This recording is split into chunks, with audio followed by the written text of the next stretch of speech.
Welcome to Cable Magic, and this video is looking at a satellite compression connector. So these will go on a coax cable and they maintain the integrity of the frequency or the signal coming across. They maintain what's called is linear frequency response, because when a typical F connector that is crimped onto a coax cable like one of these and it's squashed on, this one's a push-on connector, but a typical F connector will be crimped on with a tool.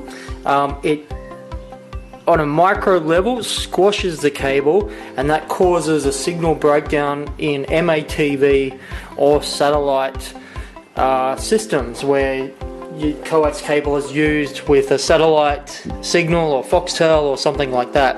So these compression connectors go on and use a compression tool to fit these connectors onto the coax cable. If you need satellite compression connectors for your MATV job or satellite system, satellite job, you can buy them from Cable Magic at cablemagic.com.au.